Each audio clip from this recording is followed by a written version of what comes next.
हमारे सांसदगण और देश भर में लगभग 1800 स्थानों से जुड़े हुए हमारे भारतीय जनता पार्टी के प्रदेश के, जिला के और मंडल से भी जुड़े हुए हमारे कार्यकर्ता बंधु, ये हमारा सौभाग्य है कि आज हम सबको हमारे भारत के यशस्वी प्रधानमंत्री, हमारे नेता आदरणीय श्री नरेंद्र मोदी जी का मार्गदर्शन हम सबको मिलेगा।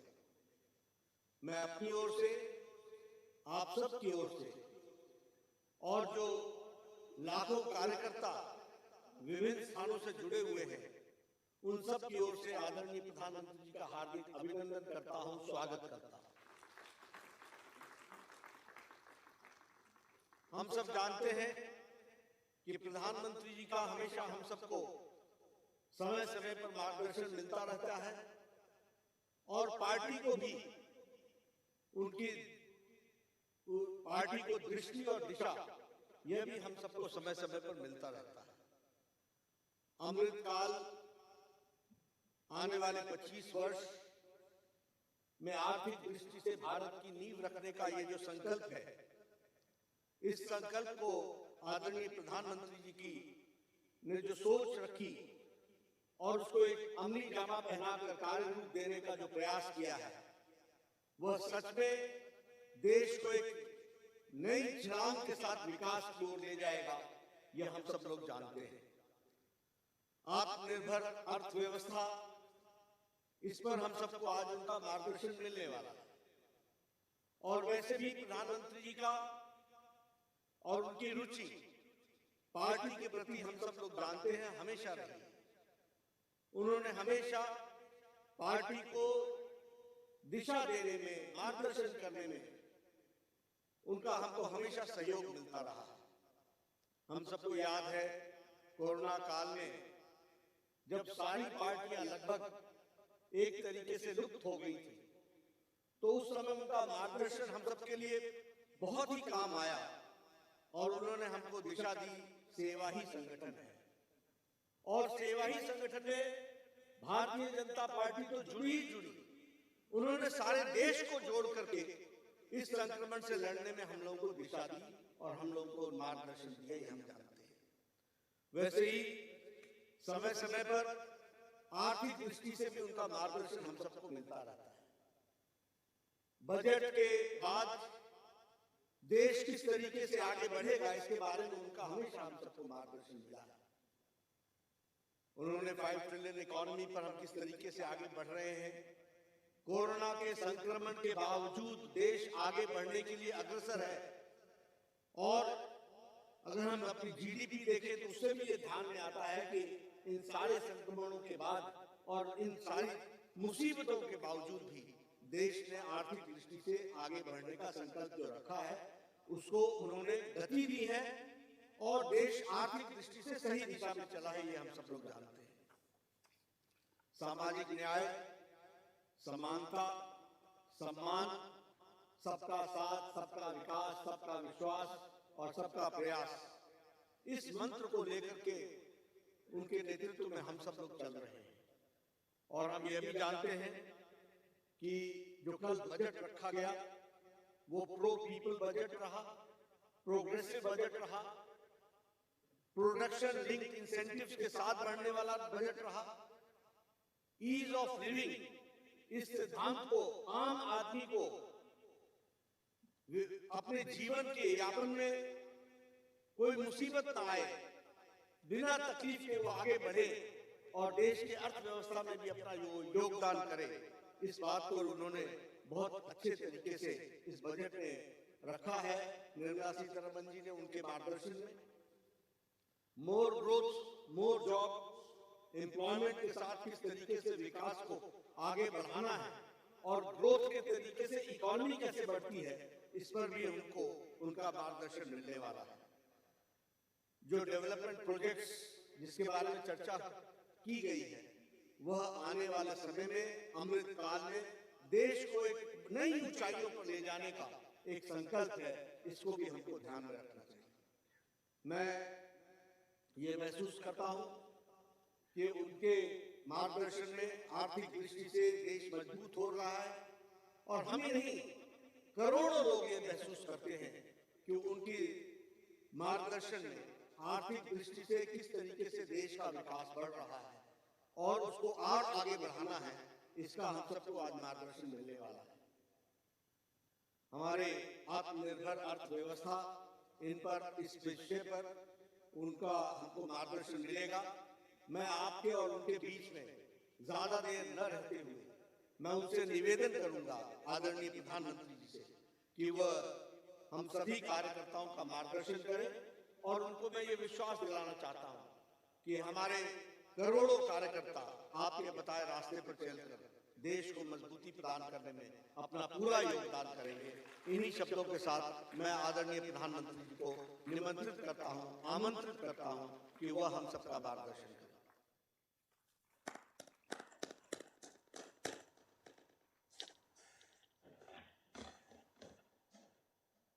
धन्यवाद आदरणीय अध्यक्ष जी। नमस्कार। देश भर से जुड़े भारतीय जनता पार्टी के सभी कार्यकर्ताओं का बहुत बहुत अभिवादन। मैं सबसे पहले तो हमारी पार्टी के राष्ट्रीय अध्यक्ष श्रीमान नड्डा जी का बहुत आभार व्यक्त करता हूं कि आज उन्होंने इस कार्यक्रम की रचना की और मुझे भी खास करके बजट के पीछे हमारी सोच क्या है वो पार्टी के कार्यकर्ताओं के सामने प्रस्तुत करने का अवसर दिया है। वैसे कल निर्मला जी ने बहुत ही खूबसूरती से, बहुत ही अच्छे ढंग से और बड़ी कोशिश करके कम समय बजट के कुछ पहलुओं को हमारे सामने रखा। बजट स्पीच में पूरा बजट तो संभव नहीं होता क्योंकि बजट अपने आप में बहुत बड़ा दस्तावेज होता है, बहुत बारीकियां होती है और सदन में उन सब चीजों पे बोलना संभव भी नहीं होता है। मैं भी आज आपसे जो बात करूंगा वो भी शायद बजट का एक बहुत छोटा सा हिस्सा बोल पाऊंगा क्योंकि इसमें इतने विषय होते हैं, लेकिन जब विभागवार चर्चाएं होती हैं और ये साल भर का काम है, उसको 1 घंटे में बता देना बड़ा कठिन होता है। फिर भी जब अध्यक्ष जी ने कहा कि इसके पीछे सरकार की सोच क्या है जरा आप बताएं तो अच्छा होगा, तो मैंने कहा ठीक है, पार्टी का आदेश मेरे सर आंखों पर है और आज लोकसभा भी दोपहर के बाद है, तो मैंने कहा ठीक है, अगर आज सुबह हम बात कर सकते हैं तो फिर इसलिए आज आपके बीच आने का मुझे मौका मिला है। साथियों, आज देश आजादी के 75वें वर्ष में है और इस समय 100 साल में आई सबसे बड़ी वैश्विक महामारी से आज हिंदुस्तान लड़ रहा है। कोरोना का ये कालखंड पूरी दुनिया के लिए अनेक चुनौतियां लेकर के आया है और एक प्रकार से दुनिया उस चौराहे पर आकर के खड़ी है जहां पर टर्निंग पॉइंट निश्चित है। आगे जो दुनिया हम देखने वाले हैं वो वैसी नहीं होगी जैसी कोरोना काल से पहले थी। जैसे द्वितीय विश्व युद्ध के बाद, सेकंड वर्ल्ड वॉर के बाद पूरी दुनिया में बहुत बदलाव आए, पूरा वर्ल्ड ऑर्डर बदल गया, वैसे ही कोरोना के बाद दुनिया में बहुत सारे बदलाव की संभावना है। एक नए वर्ल्ड ऑर्डर की संभावना है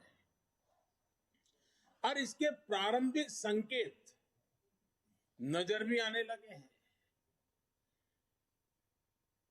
हम सब ने इस बात को मार्क किया होगा, अनेक कोने से सुना होगा, बहुत सी चीजें पढ़ी होगी, और आप भी दुनिया में कहीं जाते होंगे, मिलते होंगे तो आप भी अनुभव करते होंगे, आज भारत की तरफ देखने के विश्व के नजरिए में बहुत बड़ा बदलाव आ रहा है। भारत जैसे विशाल देश को, लोकतांत्रिक देश को, और इतने बड़े समाज में इतनी बड़ी विविधताओं को संभालते हुए चल रहे देश को अब दुनिया के लोग भारत को अधिक मजबूत रूप में देखना चाहते हैं, और इसलिए पूरा विश्व भारत के लिए नए सिरे से जब देख रहा है तो हमारे लिए भी आवश्यक है कि हम हमारे देश को तेज गति से आगे बढ़ाएं, अनेक विविध क्षेत्रों में बदलाव लाएं, मजबूती लाएं। ये समय नए अवसरों का, नए संकल्पों की सिद्धि का समय है। बहुत जरूरी है कि भारत आत्मनिर्भर बने, और आत्मनिर्भर तो बने ही, आत्मनिर्भर भारत की नींव पर एक आधुनिक भारत का निर्माण हो। कल, जैसा मैंने पहले कहा, निर्मला जी ने जो बजट पेश किया है, बाय एंड लार्ज हम देखें, पॉलिटिकल एंगल अगर हम छोड़ दें, तो जो आर्थिक विषय के लोग हैं, समाज जीवन के लोग हैं, अखबारों में भी देखेंगे, कल टीवी चैनलों की डिबेट में देखेंगे, बजट का बहुत स्वागत हुआ है, बहुत सराहना हुई है। और आपने भी देखा होगा कि इस बजट में देश को आधुनिकता की तरफ ले जाने की दिशा में कई महत्वपूर्ण कदम है। साथियों, जब हम आज के बजट की चर्चा करेंगे तो सापेक्ष भी होती है, कुछ तो पुरानी बातों की तुलना करेंगे तब पता चलता है। बीते 7 वर्षों में जो निर्णय लिए गए, जो नीतियां बनी, पहले की जिन नीतियों में गलतियों को सुधारा गया, उस वजह से आज भारत की अर्थव्यवस्था का निरंतर विस्तार हो रहा है। 7-8 साल पहले भारत की जीडीपी 1,10,000 करोड़ रुपए की थी। आज भारत की अर्थव्यवस्था 2,30,000 करोड़ के आसपास की है। वर्ष 2013-14 में भारत का एक्सपोर्ट 2,85,000 करोड़ रुपए होता था। आज भारत का एक्सपोर्ट 4,70,000 करोड़ रुपए के आसपास पहुंचा है। 7 साल पहले करीब $275 बिलियन का विदेशी मुद्रा रिजर्व हमारे देश के पास था। आज देश का विदेशी मुद्रा रिजर्व $630 बिलियन को पार कर गया है। वर्ष 2013 में देश में $36 बिलियन का विदेशी निवेश एफडीआई था। पिछले साल ये $80 बिलियन को पार कर चुका है। कोरोना के इस काल में भी भारत ने अपनी अर्थव्यवस्था की मजबूती से दुनिया का एक विशेष रूप से ध्यान आकर्षित किया है। आज भारत दुनिया के उन देशों में है जहां के इकोनॉमिक इंडिकेटर्स में बहुत तेजी से सुधार आ रहा है और फंडामेंटल्स मजबूत है। इस साल का बजट इसे और गति देने वाला है। साथियों, जब गरीब को मूलभूत सुविधाएं मिलती हैं तो वो अपनी ऊर्जा, अपने विकास, देश के विकास में लगाते हैं। इस बजट का भी फोकस गरीब, मिडिल क्लास और युवाओं को बुनियादी सुविधाएं देने और आय के स्थायी समाधानों से जोड़ने पर है। हमारी सरकार मूलभूत सुविधाओं के सैचुरेशन पर काम कर रही है और ये बात मैंने लाल किले पर से भी कही थी। अब मैं एक छोटा उदाहरण देता हूं, जैसे जल जीवन मिशन। अब हम हमेशा सुनते आए हैं, गांव में, घर में, समाज में, सरकार में, राजनेताओं में, सब में क्या सुनते हैं? हर कोई कहता है जल ही जीवन है। सुनना तो बहुत अच्छा लगता है, लेकिन ये भी सच्चाई है, पानी की दिक्कत, पानी की कमी गरीब के जीवन की, महिलाओं के जीवन की सबसे बड़ी चुनौतियों में से एक है और आजादी के 75 साल के बाद भी है। किसान को भी, छोटे किसान को खासकर, पानी के बिना बहुत दिक्कतें हैं। हमारी सरकार के प्रयासों से आज देश में करीब करीब 9 करोड़ ग्रामीण घरों में नल से जल पहुंचने लगा है और इसमें से करीब करीब 5 करोड़ से ज्यादा पानी के कनेक्शन जल जीवन मिशन के तहत पिछले 2 वर्ष में दिए गए हैं। अब बजट में घोषणा की गई है कि इस साल करीब 4 करोड़ ग्रामीण घरों को पाइप से पानी का कनेक्शन दिया जाएगा। और जब ग्रामीण घर की बात आती है तो उसमें अधिकतम समाज किसानी से जुड़ा हुआ होता है, खेत के काम से जुड़ा हुआ होता है। उसका समय बचेगा, माताओं बहनों का समय बचेगा, वो कृषि के समय में अपना योगदान दे पाएगी। इस पर पानी पहुंचाने के लिए, घरों में पानी, मेरी माताओं बहनों को कष्ट से मुक्ति दिलाने के लिए पहले करीब 40,000 करोड़ से ज्यादा खर्च किया था। अभी 60,000 करोड़ रुपए से ज्यादा खर्च किए जाएंगे। कभी हमारे देश में हमारी माताओं बहनों को, गांव को पानी के लिए 1 लाख करोड़ रुपया खर्च करके आगे बढ़ना ये छोटे निर्णय नहीं है। देश के अलग अलग हिस्सों में नदियों को लिंक करने के अनेक प्रस्ताव इस बजट में हैं। विशेष रूप से केन बेतवा को लिंक करने के लिए जो हजारों करोड़ रुपए का प्रावधान किया गया है, उससे यूपी और एमपी के जो बुंदेलखंड क्षेत्र है, हम रानी की झांसी का गर्व करते हैं ना, मैं उस बुंदेलखंड की बात कर रहा हूं।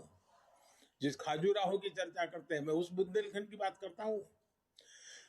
वहां की तस्वीर बदलने वाली, पानी के अभाव में वहां के किसान के नौजवान बेटे रोजी रोटी के लिए कभी गुजरात, कभी महाराष्ट्र, केरल, तमिलनाडु तक जाना पड़ता है।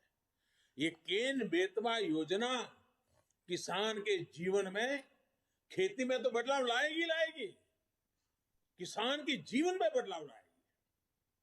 और इस योजना पर लगभग 44,000 करोड़ रुपए खर्च होंगे। मेरे किसान भाइयों बहनों के खेत में पानी पहुंचाने के लिए ये आधुनिक युग का एक भगीरथ काम है। अब बुंदेलखंड के खेतों में और हरियाली आएगी। जवान बेटों को शहर में झुग्गी झोपड़ी में रहकर के मजदूरी में जिंदगी गुजारनी पड़ती है, वो खुले आसमान के नीचे अपने माँ बाप के साथ रह करके एक नई जिंदगी का प्रकरण लिखना शुरू कर सकते हैं। घरों में पर्याप्त पानी आए, खेत में पानी आए। साथियों, गरीब का बहुत बड़ा सपना उसका अपना घर भी होता है। इस साल के बजट में गरीबों के लिए 80 लाख पक्के घर बनाने की बात कही गई है और इस पर 48,000 करोड़ रुपए 48,000 करोड़ रुपए यानी करीब करीब 50,000 करोड़ रुपए से अधिक खर्च होंगे। गरीब से मुक्ति का ये भी एक गरीबी से मुक्ति होनी है। गरीबी से बाहर आना चाहता है। जब घर मिलता है ना, उसका एक हौसला बन जाता है। हम कभी गरीबों की ताकत जानते नहीं थे। सिर्फ गरीबों का राजनीतिक उपयोग करने वाले लोग बहुत हुए इस देश में। एक छोटा सा प्रयास, जनधन अकाउंट। गरीब को जब जनधन अकाउंट मिला ना, उसका स्वाभिमान जग गया और लाखों करोड़ रुपए की बचत में गरीब भी आगे आया है। अगर एक जनधन अकाउंट उसकी जिंदगी बदल सकता है, तो गरीब को जब छत मिले, गरीब को जब घर मिले, तब उसका जीवन कितना बदल जाता है, इसका हम देख करके बता सकते हैं। जो भी उन परिवारों को देखेगा, उसका विश्वास बढ़ेगा। और इतना ही नहीं, सरकार जो घर बनाकर इन्हें देती है, वो घर इन गरीबों को एक तरह से लखपति बना देती है। मैं जब छोटा था, लखपति शब्द बहुत बड़ा लगता था। लखपति यानी कितनी बड़ी दुनिया है, सुनते ही कान खड़े हो जाते थे। लेकिन हमने जो गरीबों को घर दिया है ना, उसकी कीमत के हिसाब से देखे तो हमने पिछले 7 साल में 3 करोड़ गरीबों को पक्के घर देकर उन्हें लखपति बनाया है। जो गरीब थे, जो झोपड़पट्टी में रहते थे, अब उनके पास अपना घर है। पहले के मुकाबले हमारी सरकार ने इन घरों के लिए राशि भी बढ़ाई है और समय की ध्यान को रखते हुए घरों की साइज भी बढ़ाई है, ताकि बच्चों की पढ़ाई न छूट जाए, बच्चों के लिए पढ़ाई के लिए जगह मिल जाए। बड़ी बात यह भी है कि इसमें से ज्यादातर घर महिलाओं के नाम पर भी है, यानी हमने महिलाओं को घर की मालकिन भी बनाया है। साथियों, हम सामाजिक न्याय के लिए तो हमेशा काम करते हैं और इसे अपना दायित्व समझते हैं। जैसे समाज की भलाई के लिए सामाजिक न्याय बहुत जरूरी है, वैसे ही देश की भलाई के लिए भी देश का संतुलित विकास भी जरूरी है। भारत जैसे देश में कोई क्षेत्र पिछड़ा रहे, कोई इलाका अविकसित रह जाए, ये ठीक नहीं है। और इसलिए हमने आकांक्षी जिला एस्पिरेशनल डिस्ट्रिक्ट अभियान शुरू किया था। इन जिलों में गरीब की शिक्षा के लिए, गरीब के स्वास्थ्य के लिए, गांव की सड़कों के लिए, बिजली पानी के लिए जो काम हुए, उसकी प्रशंसा संयुक्त राष्ट्र ने भी की है। अब इस बजट में घोषणा की गई है कि आकांक्षी जिलों में राज्यों के साथ मिलकर आकांक्षी ब्लॉक प्रोग्राम चलाया जाएगा, यानी उसे और नीचे ले जाया जाएगा, यानी विकास का लाभ आखिरी छोर तक पहुंचाने का एक वैज्ञानिक तरीका है और धन का सदुपयोग करने का, संसाधनों का ऑप्टिमम यूटिलाइजेशन करने का और फोकस एक्टिविटी करने का एक रास्ता है। ग्रामीण क्षेत्रों में ब्लॉक स्तर पर जरूरी सुविधाएं पहुंचे, इस पर सरकार का जोर है। साथियों, राष्ट्र की सुरक्षा के लिए हमारी सेनाएं, एयरफोर्स हो, नेवी हो, आर्मी हो, हमारे जवान दिन रात डटे रहते हैं, जान की बाजी लगा देते हैं। लेकिन यह भी सच्चाई है कि हमारे सेना के जवान जो सीमा पर तैनात है, हमारे सुरक्षा बल के जवान जो सीमा पर तैनात है, उनको वो सीमावर्ती जो गांव है ना, वो भी एक प्रकार से किले का काम करते हैं और उन सीमावर्ती गांवों का देशभक्ति का जज्बा भी अद्भुत होता है। अभावों के बीच, संकटों के बीच, मुसीबतों के बीच सीमा पर रहने वाले छोटे छोटे गांव के लोग दिन रात देश की रक्षा के लिए सजग रहते हैं। अब समय आ गया है कि हमें हमारी राष्ट्र रक्षा की जो नीतियां हैं, उसमें सीमावर्ती गांवों के नागरिकों की शक्ति को पहचानना होगा, उनके अहम रोल को जानना होगा।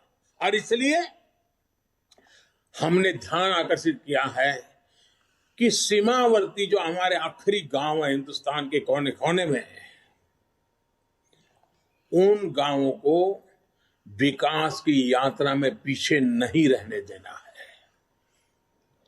इस वजह से हम वर्षों से सीमावर्ती गांवों से पलायन होते भी देख रहे हैं।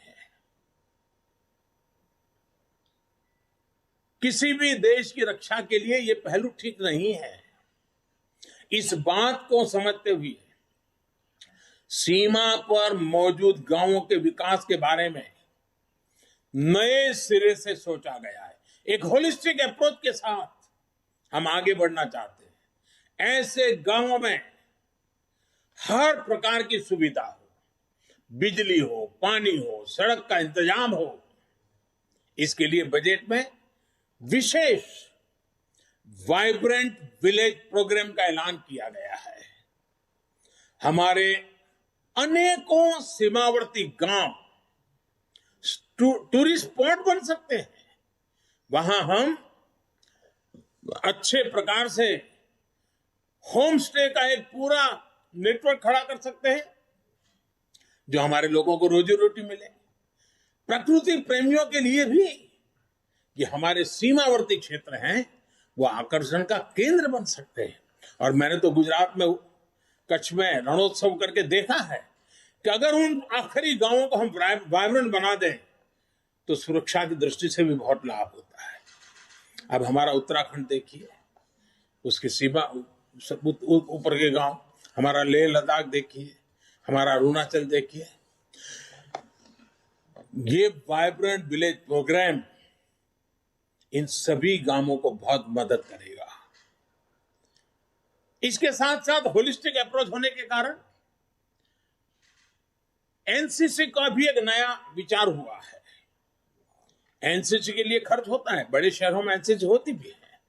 अब हमने तय किया है कि सीमावर्ती गांव, वो जो ब्लॉक होगा और वहां जो स्कूल होगी नजदीक में, हम एनसीसी का वहां केंद्र शुरू करेंगे, एनसीसी की गतिविधि चलाएंगे, ताकि ये सीमा पर रहने वाले बच्चे एनसीसी से ट्रेन होकर के भविष्य में आसानी से सुरक्षा बलों में जाकर के राष्ट्र रक्षा का नेतृत्व कर सकते हैं।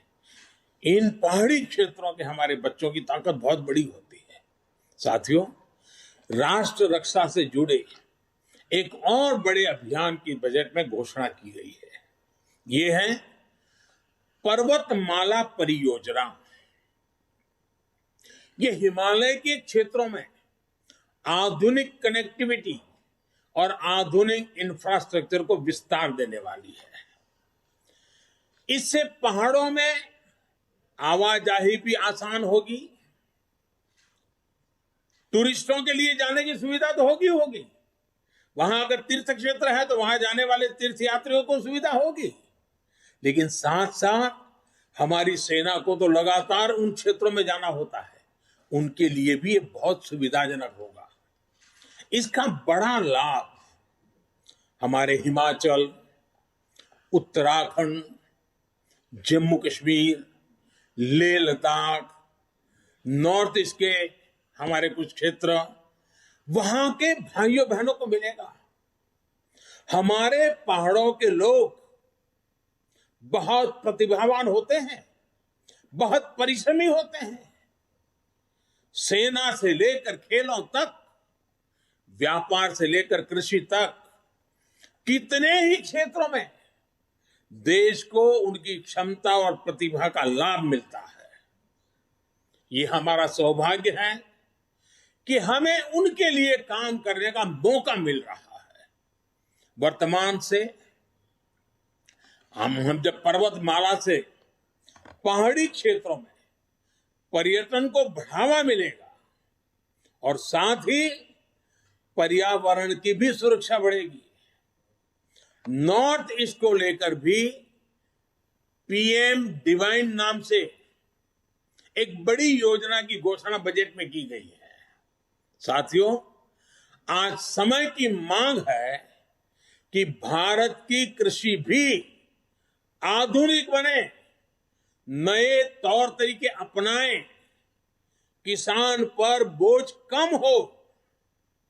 देश की कृषि को टेक्नोलॉजी आधारित और केमिकल फ्री बनाने के लिए बड़े कदम इस बजट में उठाए गए हैं। बीते बजट में हमने किसान रेल और किसान उड़ान की सुविधा सुनिश्चित की। अब किसान ड्रोन किसान का नया साथी बनने वाला है। इसके लिए एफपीओ के माध्यम से किसानों को खेत में ही उचित किराए पर ड्रोन और दूसरी मशीनरी उपलब्ध कराई जाएगी। ड्रोन टेक्नोलॉजी से किसान को तो मदद मिलेगी ही, उत्पादन का रियल टाइम डेटा भी प्राप्त होगा। इससे जुड़े स्टार्टअप्स को फंड करने के लिए नाबार्ड के माध्यम से एक विशेष फंड की मदद भी दी जाएगी। साथियों, कृषि को हाईटेक करने के साथ साथ देश की कृषि को नेचुरल बनाने पर भी अभूतपूर्व फोकस है।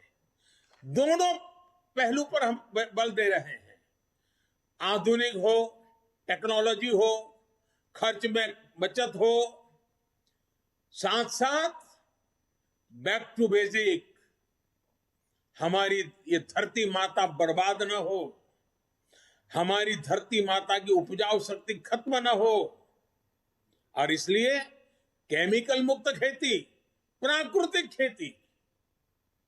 साथियों, इसके कारण किसानों की जो खेत में इन्वेस्टमेंट खर्च होता है, लागत घटाने में बहुत बड़ी मदद मिलेगी। कृषि को ये अधिक लाभकारी बनाएंगे। साथ साथ ये बीमारियों से मुक्ति दिलाने का बहुत बड़ा अभियान भी है, जिसका सबसे अधिक लाभ हमारे छोटे किसानों को होगा। देश के अनेक हिस्सों में जीरो बजट प्राकृतिक खेती पर काम चल रहा है। छोटा किसान, और हमें ये देखना होगा, जब हम किसान की बात करते हैं तब हमारी प्राथमिकता छोटा किसान ही रहनी चाहिए। 80-85% हमारे छोटे किसान हैं, अगर एक बार हमारा छोटा किसान मजबूत बनता है, ताकतवर बनता है, देश की ग्रामीण जीवन बदल जाता है। और इसलिए हमने इस पर बहुत ध्यान केंद्रित किया है। हमने देखा है देश में कौन सी बातें हम सुनते आए हैं। गरीबी हटाने की बातें तो हुई, लेकिन होता क्या था, और वो गलत होता था, मैं नहीं कहता। कहीं इंडस्ट्रियल कॉरिडोर बनते थे, कहीं इकोनॉमिक कॉरिडोर बनते हैं। हमने भी आकर देश में 2 डिफेंस कॉरिडोर बनाए हैं, लेकिन अब हम देश में पहली बार एक और कॉरिडोर बना रहे हैं, जो इस बजट में घोषणा की गई है। प्राकृतिक खेती का कॉरिडोर, नेचुरल फार्मिंग का कॉरिडोर बनाने की दिशा में बढ़ रहे हैं। नेचुरल फार्मिंग का कॉरिडोर लगभग 2500 किलोमीटर लंबा होगा, करीब 10 किलोमीटर चौड़ा होगा,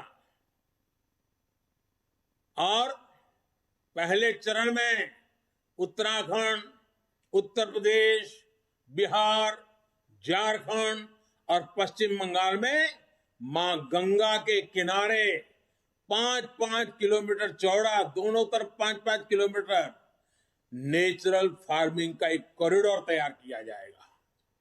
पूरी इकोसिस्टम बनेगी, उसकी प्रोडक्ट की वैश्विक वैल्यू बढ़ने वाली है। खेती के जीवन को बदलाव लाने का ये एपिक सेंटर बन जाएगा। ये कॉरिडोर पूरे हिंदुस्तान के किसानों के लिए प्रेरणा का कारण बनने वाला है। और इन सारे कारणों से जो हमारा गंगा स्वच्छता अभियान चल रहा है, उसमें एक बड़ी मदद मिलेगी, क्योंकि खेत में जो केमिकल उपयोग होता है, जब बारिश आती है तो केमिकल का काफी हिस्सा बह करके पानी में जाता है, नदी में जाता है। 5-5 किलोमीटर प्राकृतिक खेती जब होगी, केमिकल फ्री खेती होगी, ऑर्गेनिक उत्पाद होंगे, तो वो जो केमिकल का प्रवाह गंगा जी में आता था वो भी बंद होगा, मां गंगा भी शुद्ध होगी। एक प्रकार से मां गंगा जी का बजट का कुछ हिस्सा भी किसानों के काम आएगा।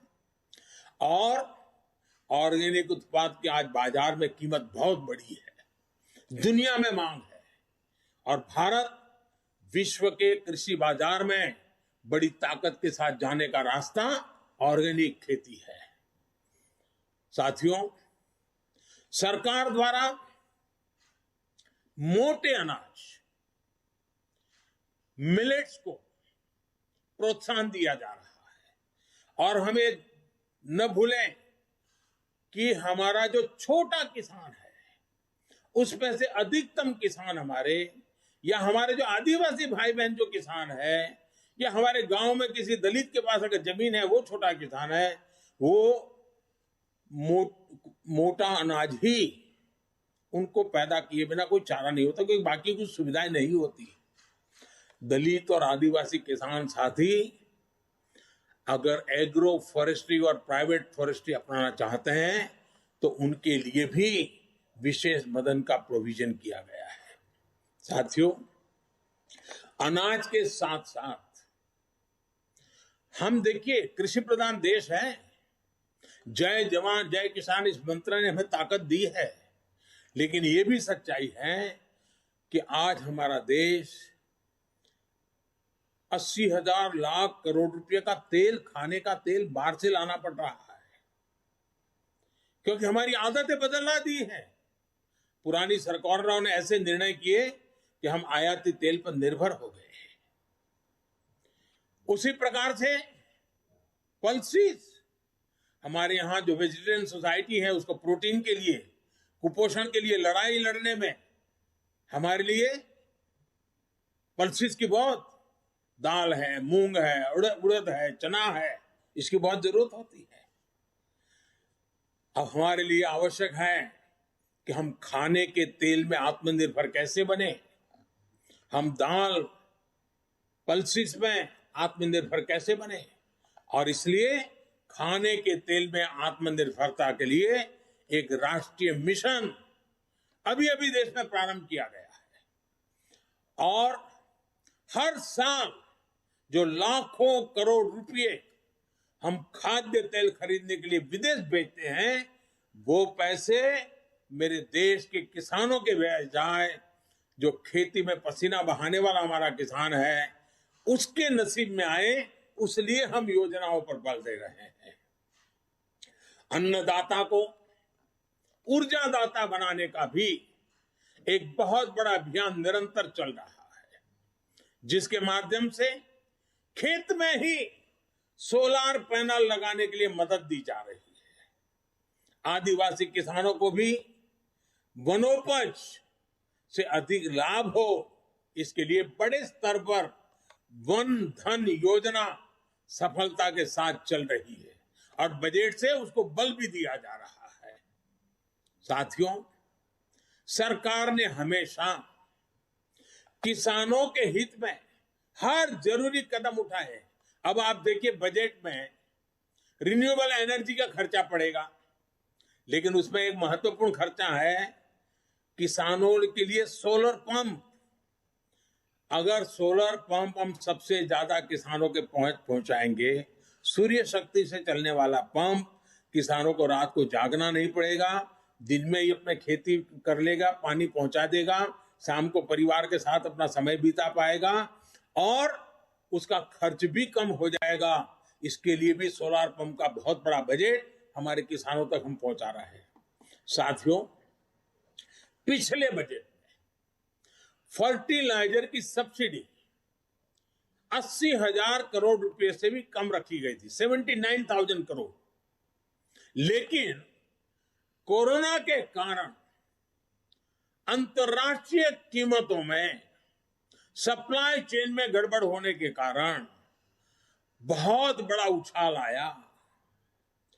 अब जहां हम करीब 80,000 करोड़ का प्रावधान किया था, हमें 60,000 करोड़ और लगाने पड़े।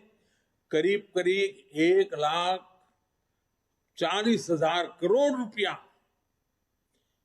फर्टिलाइजर के लिए, जो पहले कभी नहीं करना पड़ा था। इसलिए क्योंकि फर्टिलाइजर का दाम बढ़ा है, लेकिन वो किसान पर बोझ न बने, इसलिए सरकार ने उसको झेला ताकि किसानों की लागत न बढ़े, उन पर अतिरिक्त बोझ न आए। और इस बार इस सब्सिडी को 79,000 से बढ़ा करके 1,05,000 करोड़ रुपए किया गया है, ताकि मेरे किसान भाइयों बहनों को फर्टिलाइजर के लिए संकट का सामना न करना पड़े। और आने वाले कुछ दिनों में हम एक नई योजना लेकर के आ रहे हैं, नैनो फर्टिलाइजर। किसानों की बहुत बड़ी मदद करने वाला एक बहुत बड़ा अहम, हमारे वैज्ञानिकों की मदद से हमने अनुसंधान किया है, जो इस बजट में भी इसका सीधा उल्लेख नहीं किया है, लेकिन उस दिशा में हम काम करने वाले हैं। इसी प्रकार एमएसपी को लेकर भी अनेक प्रकार की बातें फैलाई गई है, लेकिन हमारी सरकार ने बीते सालों में एमएसपी पर रिकॉर्ड खरीद की है। सिर्फ धान की ही बात करें, धान की, जो सीधे सीधे छोटे किसान की जिंदगी से जुड़ा हुआ है, और छोटे किसान की खेती जेब के लिए नहीं, जीवन के लिए होती है। सिर्फ धान को ही अगर बात करें तो इसी सीजन में किसानों को एमएसपी के रूप में 1.5 लाख करोड़ रुपए से अधिक मिलने का अनुमान है।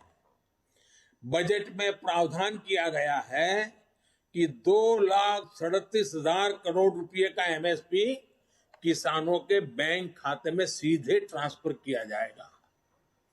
इस साल के बजट में पीएम किसान सम्मान निधि के तहत 68,000 करोड़ रुपए का प्रावधान किया। 68,000 करोड़ रुपया सीधे डायरेक्ट बेनिफिट ट्रांसफर के द्वारा किसान के जेब में पहुंचने वाला है। और ये राशि भी पिछले साल की अपेक्षा ज्यादा है। इसका लाभ भी देश के 11 करोड़ से अधिक किसानों को होगा, और छोटे किसान के लिए तो ये रकम बहुत बड़ी होती है, उसको खेती में कुछ करने के लिए हिम्मत देती है।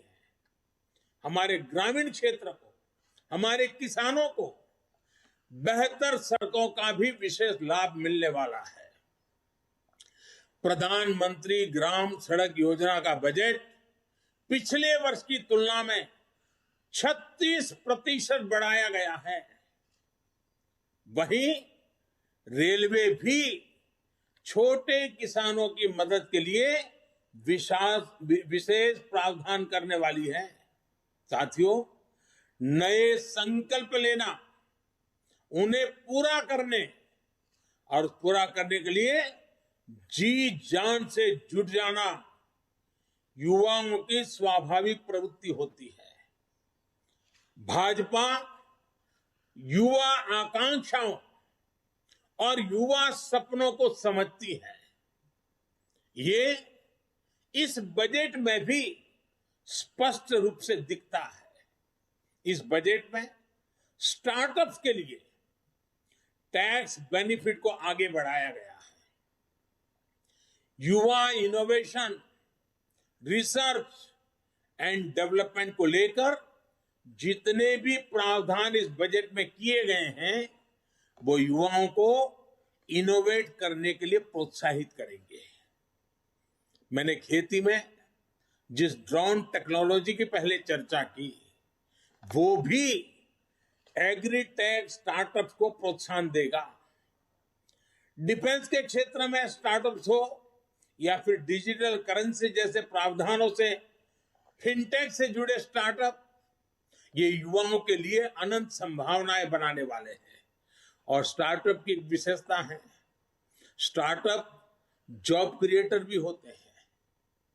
साथियों, युवाओं को शिक्षा और स्किल के बेहतर अवसर देने के लिए बीते सालों में टेक्नोलॉजी का दायरा निरंतर बढ़ाया गया है। इस बजट में इसको विस्तार देते हुए पहली डिजिटल यूनिवर्सिटी बनाने का फैसला किया गया है। इससे गरीब के गरीब बच्चों को भी अपनी रोजी रोटी कमाते हुए भी अगर इस यूनिवर्सिटी से कोई छोटे मोटे कोर्सेज करने हैं तो वो आराम से कर लेगा और उसको क्वालिटी एजुकेशन उपलब्ध होगा। सरकार ने इस बार के बजट में स्पोर्ट्स को भी बहुत तवज्जो दी है और काफी वृद्धि की है। और हम ये न भूलें कि स्पोर्ट्स के क्षेत्र में अधिकतम हमारे किसान के बच्चे ही आते हैं। किसान के परिवार की ही वो आन बान शान बन रहे हैं। खेलो इंडिया अभियान के बजट को भी बढ़ाया गया है। स्पोर्ट्स का बजट पिछले 7 सालों में 3 गुना से भी ज्यादा बढ़ा है। इसका भी लाभ हमारे युवा साथियों को होगा। साथियों, आपने पोस्ट ऑफिस से जुड़ी अहम घोषणा की बजट भाषण में सुनी होगी। अब पोस्ट ऑफिस के खातों में भी बैंकों की तरह ही mobile banking, internet banking, ATM और ऑनलाइन फंड ट्रांसफर की सुविधा मिल पाएगी। अभी देश में 1.5 लाख से अधिक पोस्ट ऑफिस हैं, जिसमें से अधिकतर गांवों में है। पोस्ट ऑफिस में जिनके सुकन्या समृद्धि अकाउंट और पीपीएफ अकाउंट है, उनको भी अब अपनी किस्त जमा करने पोस्ट ऑफिस जाने की जरूरत नहीं है। अब वो सीधे अपने बैंक अकाउंट से ऑनलाइन ट्रांसफर कर पाएंगे। इससे गांवों में रहने वाले किसानों, मजदूरों, वरिष्ठ नागरिकों, महिलाओं को विशेष रूप से बहुत सुविधा होगी। और हम जानते हैं, हमने एक पूरे देश का किसानों के लिए डिजिटल मार्केट प्लेटफॉर्म खड़ा किया है, ई-नाम। अब ई-नाम योजना के तहत जो किसान कारोबार करता है, उसको भी अपनी फसल बेचने के सारा कारोबार पोस्ट ऑफिस में ही बैंकिंग व्यवस्था होने के कारण बहुत आसानी से मेरा किसान अपना कारोबार कर लेगा। साथियों, आज सस्ता और तेज इंटरनेट भारत की पहचान बन चुका है। बहुत जल्द सभी गांव तक ऑप्टिकल फाइबर कनेक्टिविटी पूरी होगी। 5G सर्विस की लॉन्चिंग भारत में ईज ऑफ लिविंग और ईज ऑफ डूइंग बिजनेस को एक अलग ही आयाम देने वाली है। इससे सिर्फ इंटरनेट ही तेज नहीं होगा, डेटा स्पीड ही नहीं बढ़ेगी, बल्कि रिमोट सर्जरी के लेकर स्मार्ट ट्रांसपोर्टेशन तक, अगर ड्रोन से मुझे दूर सुदूर पहाड़ के कोई फल फूल अगर नजदीक में शहर लाना है तो ड्रोन से उठा करके आराम से ले आ पाऊंगा। यानी सारे स्मार्ट ट्रांसपोर्टेशन के लिए भी ये सारी टेक्नोलॉजी गांव को, गरीब को, किसान को भी बहुत बड़ा अवसर देने वाली है।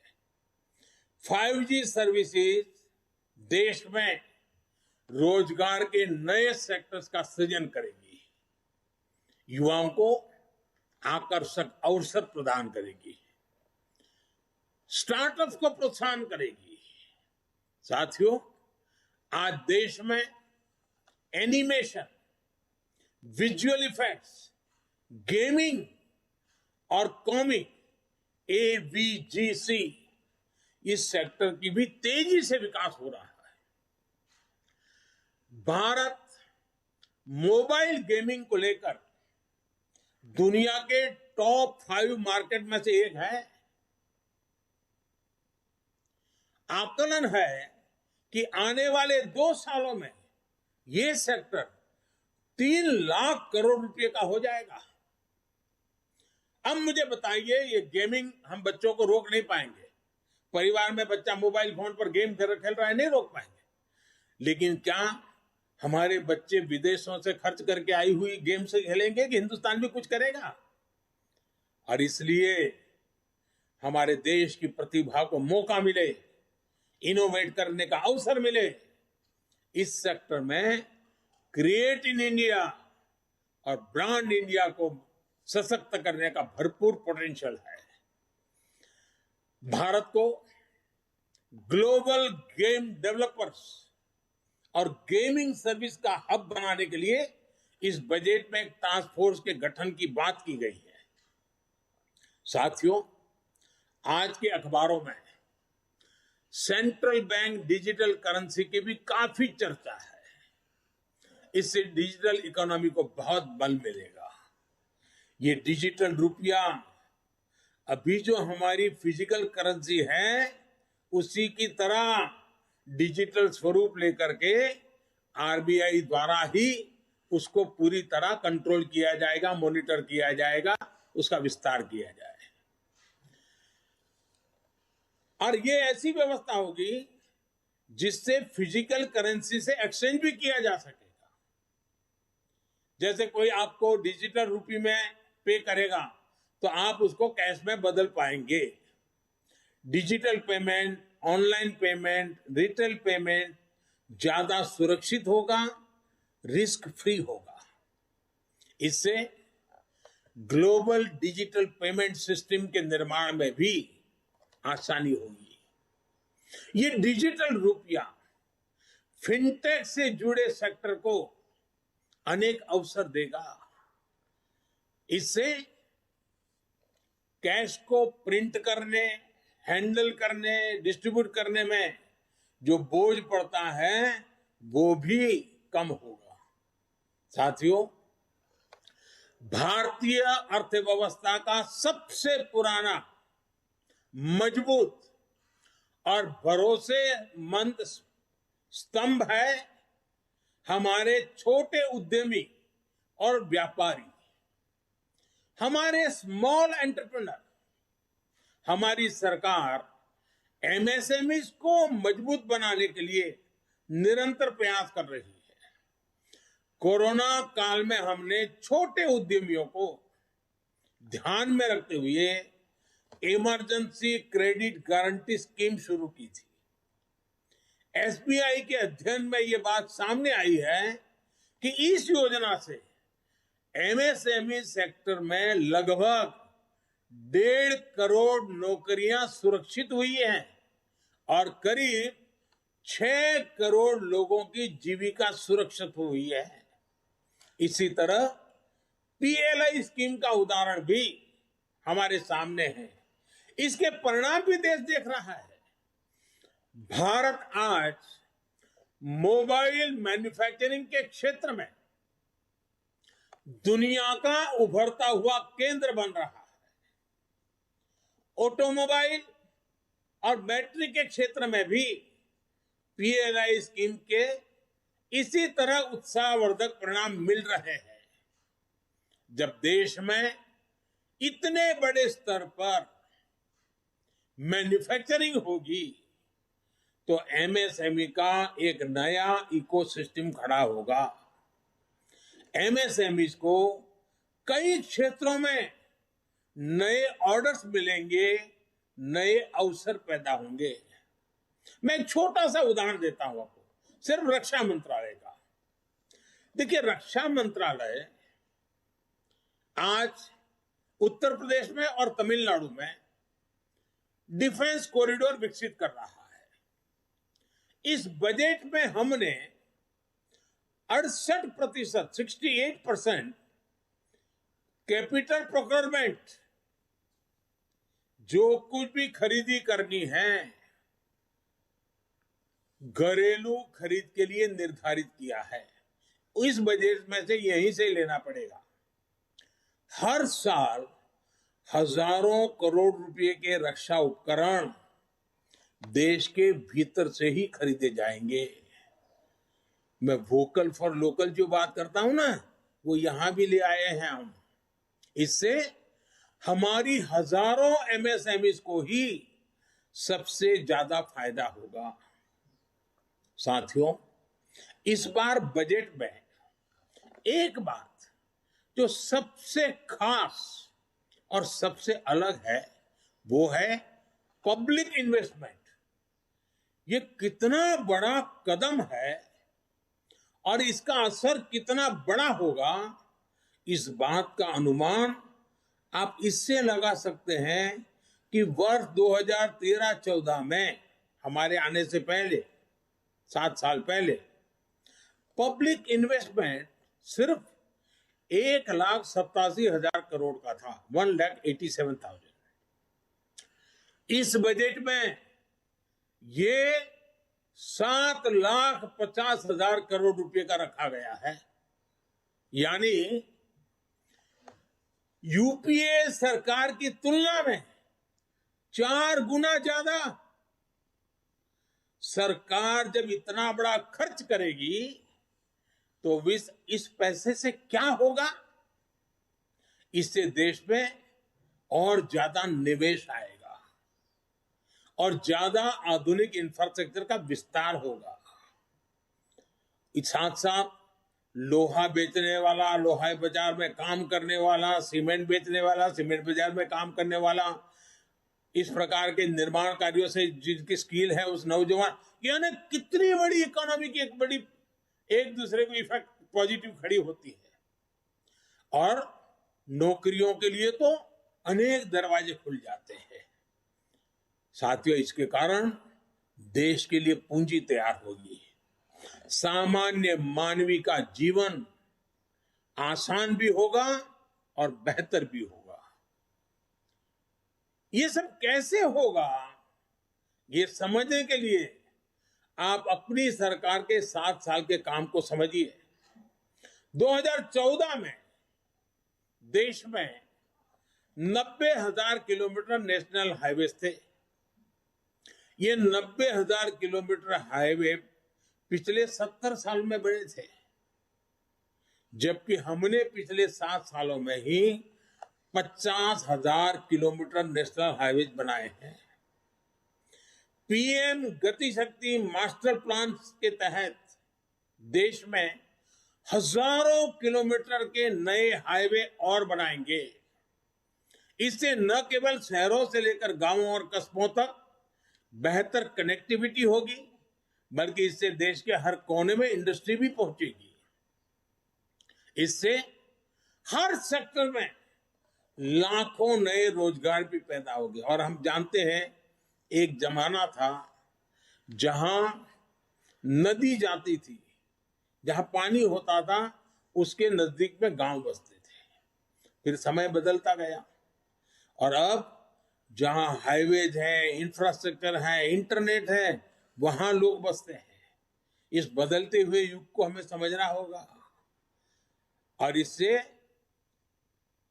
ये जो रचना हो रही है वो लॉजिस्टिक सपोर्ट के लिए बहुत बड़ी ताकत हो जाती है।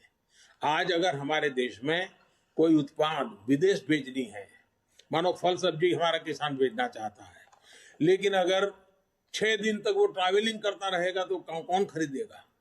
ये रोड रास्ते अच्छे बनेंगे तो किसान की पैदावार भी बहुत ही कम समय में अपने गंतव्य स्थान पर पहुंचाएगी और उसके कारण उसको जो आर्थिक नुकसान होता है वो भी बच जाएगा। इतना ही नहीं, इन सब कारणों के गति शक्ति के प्रोजेक्ट के कारण रियल एस्टेट सेक्टर में भी बहुत बड़ी गति मिलने वाला है। इसी तरह देश में 4 जगह पर मल्टी मॉडल लॉजिस्टिक पार्क भी बनाए जाएंगे। मल्टी मॉडल लॉजिस्टिक फैसिलिटीज के लिए 100 पीएम गति शक्ति कार्गो टर्मिनल्स भी विकसित किए जाएंगे। 100 पीएम गति शक्ति कार्गो, सोचिए आप। इससे उद्योगों और व्यापारों के लिए भी किसी भी चीज के लाने जाने में लगने में वाला समय कम होगा और भारत से निर्यात बढ़ाने में मदद मिलेगी। और जब निर्यात बढ़ता है तो उत्पादन और आमदनी बढ़ती है, रोजगार के अवसर बढ़ते हैं। साथियों, एक ऐसा बजट है जो देश में शहरीकरण से जुड़ी चुनौतियों को भी सीधे एड्रेस करता है। ये हमारे शहर ही जहां नियो मिडिल क्लासेस और मिडिल क्लास की बड़ी संख्या में रहता है और देश के विकास में महत्वपूर्ण योगदान देता है। बिजनेस हो, स्पोर्ट्स हो, म्यूजिक हो, स्टार्टअप्स हो, कोई भी क्षेत्र लीजिए, टियर 2 और टियर 3 शहरों का टैलेंट आज निखर कर सामने आ रहा है। बाबा साहब आम्बेडकर भी शहरीकरण के, शहरों में इंफ्रास्ट्रक्चर पर फोकस के बहुत बड़े पक्षधर थे। बीते 7 सालों में देश के शहरों को आधुनिक बनाने पर जो जोर हमने दिया है उसको इस बजट में नया आयाम दिया गया है। इसमें टाउन प्लानिंग, और जिसकी बहुत बड़ी सराहना हो रही है इन दिनों, टाउन प्लानिंग को री इमेजिन किया गया है और पुराने पड़े अर्बन बायलॉज में सुधार करने के लिए राज्यों को प्रोत्साहित किया जा रहा है। शहरों के प्रदूषण के प्रति भी सरकार की संवेदनशीलता बजट में रिफ्लेक्ट होती है। इसके लिए शहरों में स्वच्छ और सुविधाजनक मास ट्रांजिट सिस्टम को सपोर्ट करने पर बल दिया गया है। Clean tech, special mobility zones और बैटरी स्वैपिंग पॉलिसी भी ग्रीन ट्रांसपोर्ट को गति देगा। नेक्स्ट जनरेशन अर्बन प्लानर्स के लिए, उसके निर्माण के लिए बजट में विशेष प्रावधान किया गया है। बेहतर घर, बेहतर रोड, बेहतर मास ट्रांसपोर्टेशन सिस्टम, बेहतर स्कूल, शहरों में ईज ऑफ लिविंग को बढ़ाएगा। साथियों, ये बजट ना सिर्फ ग्रीन ग्रोथ सुनिश्चित करेगा बल्कि ये ग्रीन जॉब को भी जनरेट करेगा और एक बहुत बड़ा विशाल क्षेत्र ग्रीन जॉब्स के लिए इंतजार कर रहा है। इसलिए इस बजट को भी कई लोगों ने ग्रीन बजट कहा है। देश में ग्रीन इंफ्रास्ट्रक्चर को फंड करने के लिए सॉवरेन ग्रीन बॉन्ड जारी किए जाएंगे। इसी प्रकार हाई एफिशिएंसी मॉड्यूल्स देश में ही तैयार करने के लिए पीएलआई स्कीम में 20,000 करोड़ रुपए की अतिरिक्त फंडिंग की घोषणा की गई है। थर्मल पावर प्लांट्स में बायोमास पैलेट्स का प्रयोग कार्बन डाइऑक्साइड एमिशन को तो कम करेगा ही, लेकिन इसमें हमारे किसान को, हमारे पशुपालक को अतिरिक्त आय भी होगी और इससे पराली जलाने की घटनाओं में भी कमी आएगी। साथियों, देश के नागरिकों पर भरोसा हमारी सरकार की बहुत बड़ी खूबी है। ये भरोसा हमारी नीतियों में भी साफ दिखता है और बजट में भी साफ दिख रहा है। अब अगर किसी को इनकम टैक्स रिटर्न भरने में कोई गलती हो जाती है, कोई कंप्यूटर एरर हो जाता है, प्रिंटिंग एरर हो जाता है, तो वो 2 साल के भीतर भी सरकार में जाकर के कह सकता है कि मेरी ये गलती हो गई थी, मैं इसको ठीक करना चाहता हूं, तो बिना लाग लपेट के वो ठीक हो जाएगी। इसी तरह पहले अगर आपको अपनी कंपनी बंद करनी होती थी, हमारे देश में कंपनी बंद करने में भी मेहनत होती है, 2-2, 4-4 साल लग जाते थे। हमने तय किया अगर कोई अपना कारोबार बंद करना चाहता है तो वो 2 साल से समय घटाकर के 6 महीने के भीतर भीतर कर दिया गया है। सरमार्ग में जहां जहां भी परमिशन लेनी हो 6 महीने के भीतर कर देनी होगी। इस महामारी के समय भी हमारी सरकार ने छोटे उद्यमियों की लोन की गारंटी खुद ली। यह भी हमारे भरोसे को दिखाता है। हमें भरोसा था भारत के छोटे मोटे हमारे उद्योगकार व्यापारियों पर, और इसलिए सरकार ने गारंटी ली।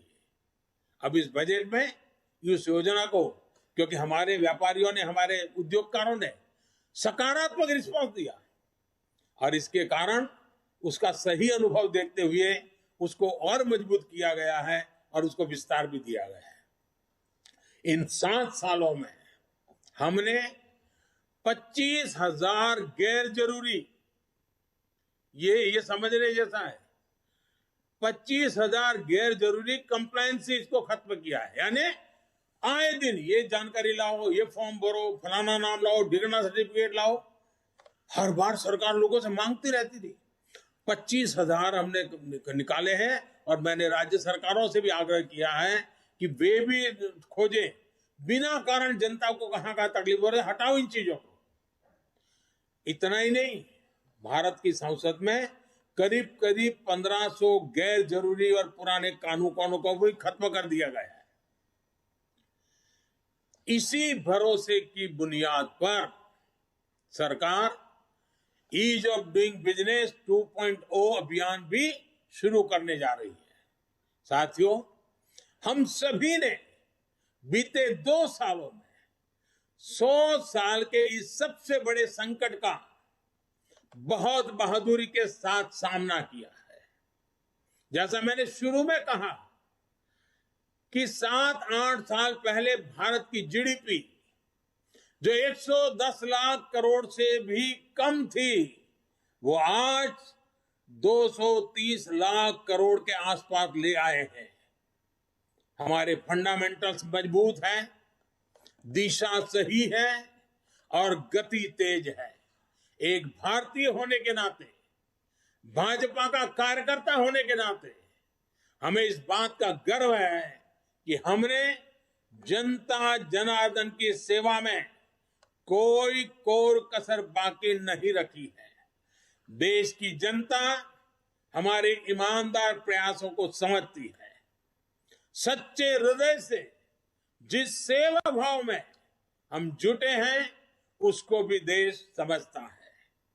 अब ये हम सभी कार्यकर्ताओं का दायित्व है कि सरकार की योजनाओं के बारे में लोगों को ज्यादा से ज्यादा जागरूक करें, बजट के बारे में भी लोगों को ज्यादा से ज्यादा जागरूक करें और बजट का लाभ नीचे तक पहुंचे, उसमें भी स्थान स्थान पर लोगों को जागरूक करने का प्रयास करें। मुझे जैसे देश की जनता पर भरोसा है, वैसे ही आप सब कार्यकर्ताओं पर भी भरपूर भरोसा है। सालों से आपके साथ कंधे से कंधा मिलाकर काम करके आया हूं, आपके बीच रह करके बड़ा हुआ हूं। मैं आपके सामर्थ्य को भली भांति जानता हूं, आपके उत्साह उमंग को भली भांति जानता हूं। मुसीबतों के बीच भी सेवा करना के आपके भाव को मैं भली भांति आदरपूर्वक देखता रहता हूं और इसलिए मुझे विश्वास है कि प्रगति की हमारी जो कोशिश है, विकास की नई ऊंचाइयों को पाने का जो हमारा प्रयास है, उसमें सबका प्रयास बहुत महत्वपूर्ण है। इस सबके प्रयास के लिए आप एक कैटलिक एजेंट बनकर के इस काम को आगे बढ़ाएंगे, ये पूरे विश्वास के साथ आपको बहुत बहुत शुभकामनाएं, बहुत बहुत धन्यवाद।